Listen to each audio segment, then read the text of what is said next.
And this carbon. is, I think, the material of the year. Starting to be more a buyer's market. Maybe do not sell it now.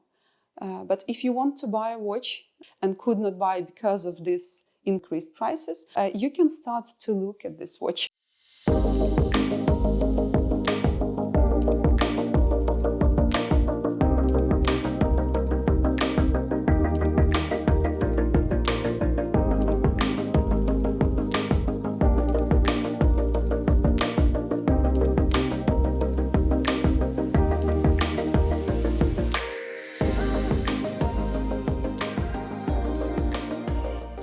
Hi and welcome to WatchFika.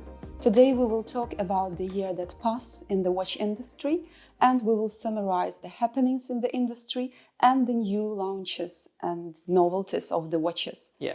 My name is Olviya. I'm a watch dealer from Stockholm, Sweden. And my name is Fabian. I'm a watch enthusiast and watch photographer. So this year there are not so much things that happened, but there were some very big happenings. One of them was that Rolex has bought Bucherer. Bucherer is also a major retailer in the world, both in Europe, but also they have retail in US. This is something that happens and we will see the results of it many years ahead, because Rolex accumulates the retail, the production.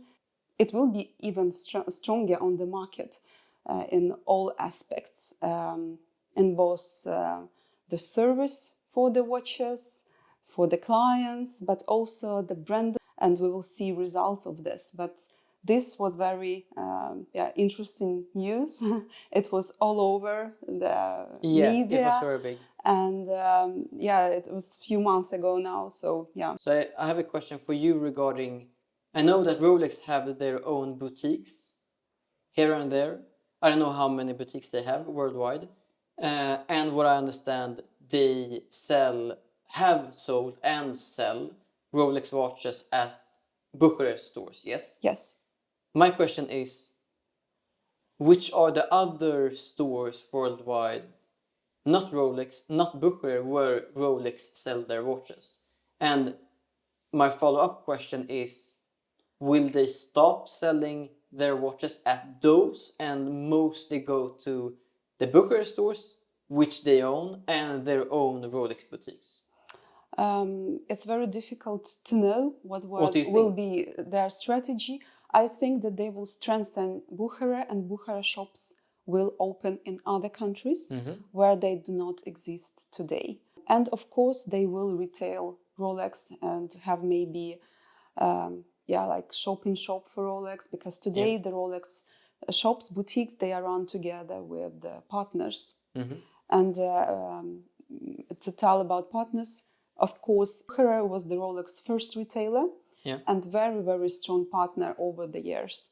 So for Rolex, it was kind of a natural move into retail, but it's something also in this distribution chain that happens today, because it will also be some implications on the pre-owned market, on the service of the Rolex watches. So we will see what will happen, and maybe a new Bucherer shop will appear in Stockholm. There is one in Copenhagen, so in Scandinavia they have a presence already. Another thing that is a result of this purchase, Rolex of Bucherer, is that Carl of Bucherer watches that company Bucherer owned, they have a moment now.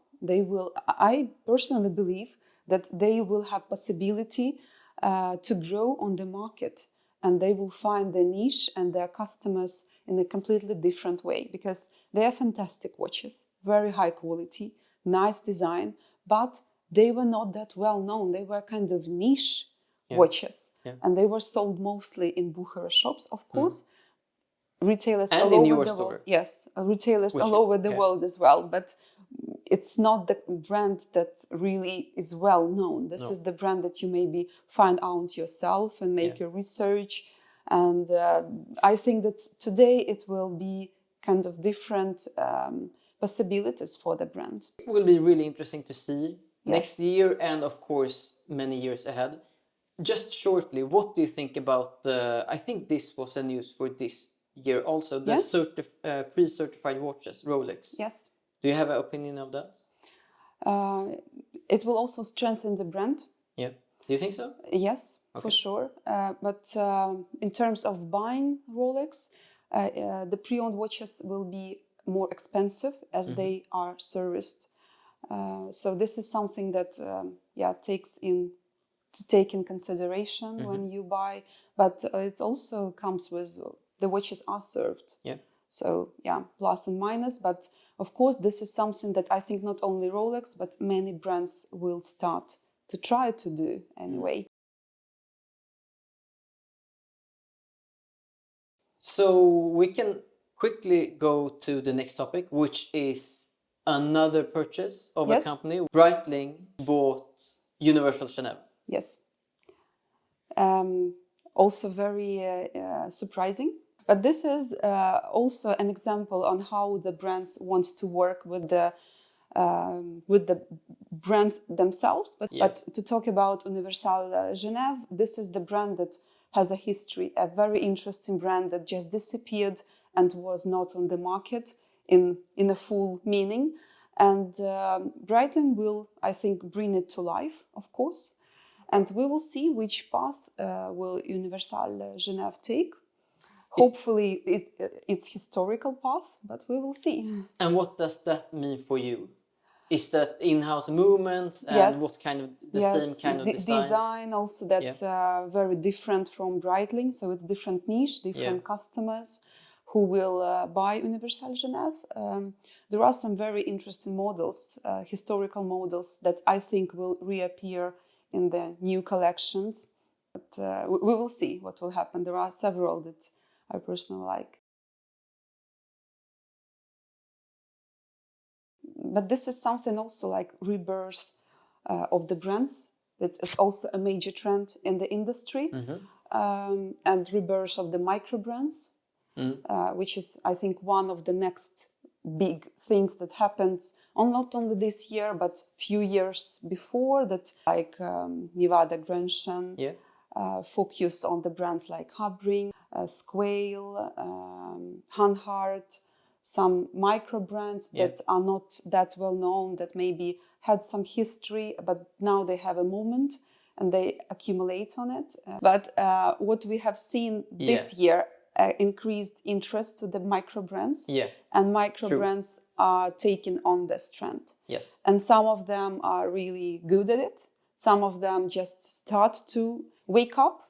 But everyone, every small brand feels this interest, and this is something that is very positive, to my opinion.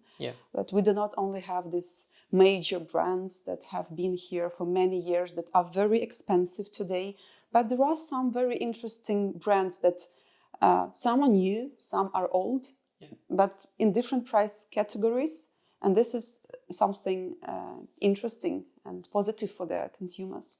Yeah, I agree. And you have so many different types of models and brands, and I think they have done a really great job for many years, and hopefully this will continue. Another trend is this limited edition trend. Yeah. Some brands were producing limited editions for years, but this year it's really exploded because every brand is launching limited edition. People are interested in something that's unique, and the brands that cannot all the time, this type of business, they cannot launch novelties every year, but they can do some small adjustments maybe to design and then have it in limited, and it also has a value. I would say a limited production where you don't talk about how many watches you actually sell, that you have for Habring 2, you have it for not maybe many micro brands, but some of them, because they don't have the capacity to produce many watches, but they don't call them limited. I hate the limited edition route that companies take, especially like Seiko and Grand Seiko. Yeah. Because when you see a model you want to get, and then when I read that it's limited, for me it's a turn off right away, because I don't want to hunt the watch. Okay. I don't want to like go to a retailer and like beg for it. Even though in many cases you can get the watch, but yeah, I don't like that overall. I think that interest for limited editions are because of their... But I get why it Yeah, works on people. yeah. You want things that are rare. Yes. And yeah, of course it works. But will not depreciate on the same level as the ordinary Yeah. model, that you can always have some more value left in Yeah. the... But I understand that you don't want to hunt. Another thing that we would like to discuss is the vintage market and the trends in the vintage market, vintage pre-owned. This year was the first year of the big price decrease, comparing to the previous 2 years, all times high increased prices, especially on Rolex. This year, this is starting to be more a buyer's market. Not yet. We are not yet there. Okay. So if you want to sell your Rolex watch, if you need to sell it, okay, you need to sell it. But if you don't need to sell it, maybe do not sell it now. But if you want to buy a watch that you were dreaming about 1 or 2 years ago and could not buy because of this increased prices, you can start to look at these watches. Do you have some examples of Rolex models? Air King, I would say. Which one?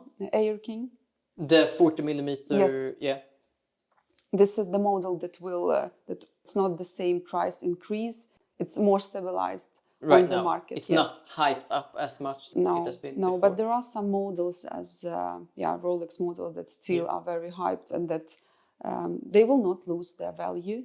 So no matter the overall market, these models still, Rolex as a brand, as we discussed before, they do a lot to make this happen. That the value and the price and they remain the same. Yeah. They do not decrease as the rest of the market. Also, from just a consumer, I can see that some Rolex watches is much more attainable now than they have been before. But we cannot say that the same about other models. For instance, Breitling as a brand, there was no such increase the price. Some of the brands, they are still the same priced as last year. I have seen its colorful dials, a lot of colors. If the recent years there were some main color of the year, this year there were a lot of colors. Yeah. And this is something that is new, but this is something that I think also interesting, because new customers find to watches as well, because they see as accessory, not only a timepiece or investment piece. So I liked it a lot. I agree. It's in a year where we haven't seen so many different designs and like new shapes and cases. New colors and different dials is fun to see, even though many companies maybe not doing it the right way. I know that Oris had a release where it was really, really bad. And I don't know, what do you think about the Rolex? I liked it. I liked it. It was very different. And I think that this model will be a good investment piece. Yeah. But this is something that gives a trend and makes trends Of also course, appeal to other brands and to the industry as well. So it's more common for other brands now to come up with new dials, new colors. What was another thing is the take on new materials. Bulgari Octo had a carbon model. Yeah. And this is, I think, the material of the year, if you can call it that. I also think that we saw Oris also had a Pro Pilot model, which was in carbon. So yeah, many brands had, this is just a few of them, had this new material take kind on. of new, yeah. Although I've seen a Defy model from Zenith came out 2020. I don't know if that was the first, probably not. So yeah, that's a trend. That's a trend that Also, without making changes to the functionality or design, the new material makes it very big difference for design and for the watch. So, what do you think about it? Maybe wearability, it's light material.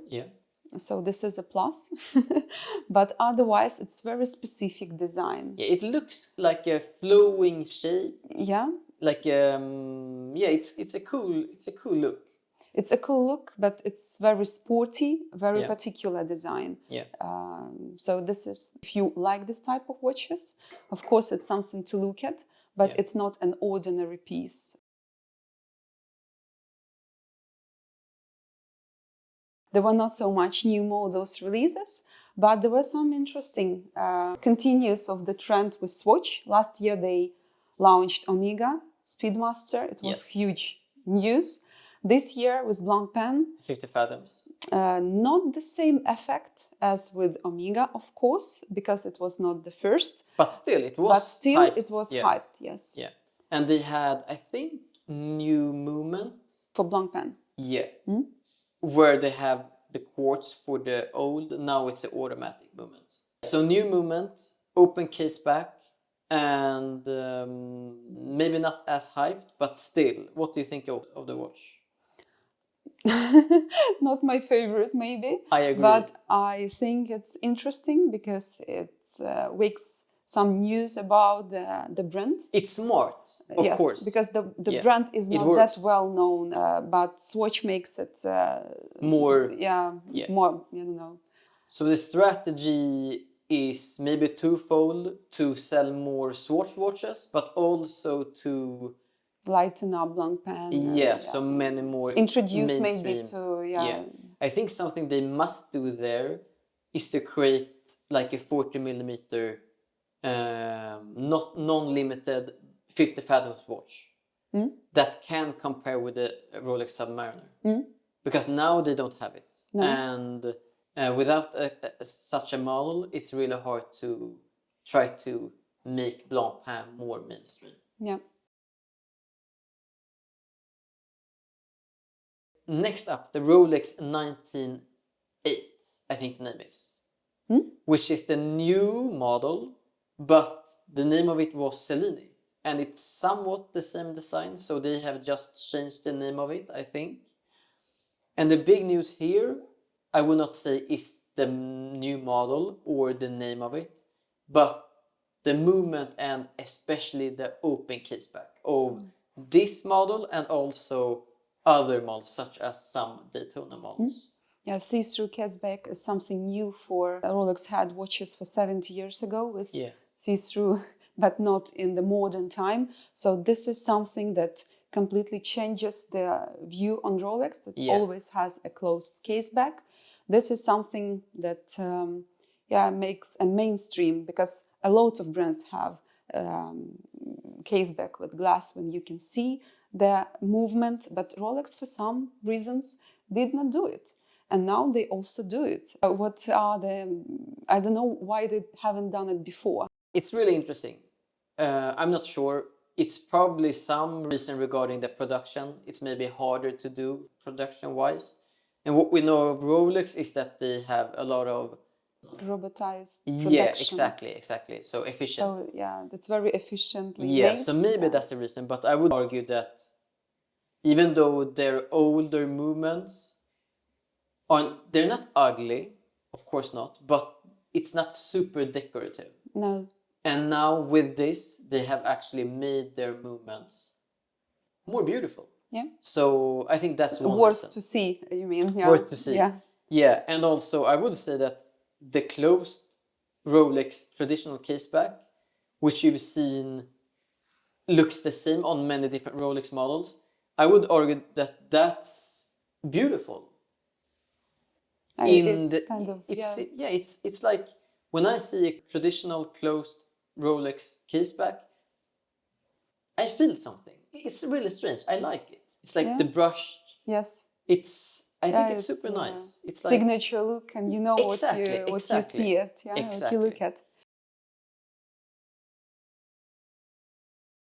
Another interesting novelty was Frederique Tourbillon for a very affordable price. Interesting watch. Really interesting. very interesting because, firstly, because of its price and affordability of Tourbillon. It's not a cheap watch, but it's a much more affordable than Tourbillon from other brands. And of course, here again, Frederique makes this made in Switzerland more affordable with the same kind of decorative movements, in-house movements, something that really pushes the industry forward. Yeah. So in that aspect, I think it's a very good novelty and good news. I agree. Some other launches, there were Vulcane Skin Skin Diver. Diver, Tudor Black Bay 54. Yes. So the Blancpain 58, but in a smaller case size, which was 37 millimeters. Yes. I love this watch. For smaller wrists, super nice model. And IWC Engineer. Yes. Also relaunch, I think it's called, kind of. Yeah, kind of. The gentle design. I don't like it, but I like that they have it now. Yeah. I don't like the design if I compare it to Royal Oak or Nautilus or even GP's Laureato. Yeah. But yeah, I think it's nice that they take advantage of this integrated bracelet, which I think these have, and the gentle design. So why not? And I think it was all for the novelties, or maybe something else that we haven't seen or have. Probably we've missed some, yeah. but I think this was the major news and novelties that we have picked up on. And I think the thing that we want to choose a brand of the year. And should we do pre-owned and new, or just one of them? What do you think? I think only new. All right. New launches and. What do you think? I have a favorite. It's the brand that I think are doing well this year. Okay. But it's also kind of brand with the trend of these micro brands and rebirth of the micro I can guess brands. what it is. Can I guess? Yes. Nevada Grunge? Yes. Yeah. Yes. This is the brand example of the brand that takes advantage of the trends, really grows and has a lot of love from watch connoisseurs all over the world. So for me, this was a brand of the year. Interesting. I don't know. For me, I think it's a really boring answer. So my answer is Rolex, and that's just from a personal opinion, but also regarding the open case back. Yeah. But I think that also Rolex has been favorite. Of course. Not only this year. It's a really boring answer, I know, but yeah. But I think it's important, of course, to know that Rolex is the biggest brand. Yeah. And most of people know it. Yeah. Even you do not know about watches, collect watches or anything. If you ask someone to name a watch, everyone will name Rolex. So there is a reason why it's... and I think it's interesting. This is just something I read a couple of days ago. And I think I've seen a bit of a shift from like really love or really hate Rolex watches.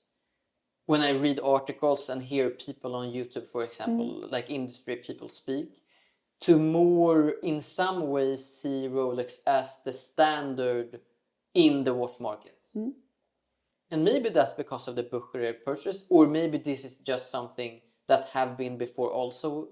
But I think that's interesting, that like one company can have that influence.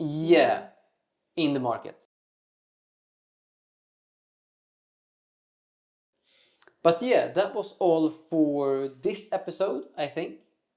Yes. Yeah. If we have missed something, please comment and add the news that we have missed. Yes. And thank you for watching, and subscribe if you don't subscribe for more of this kind of content. Thank you. Thanks. Bye.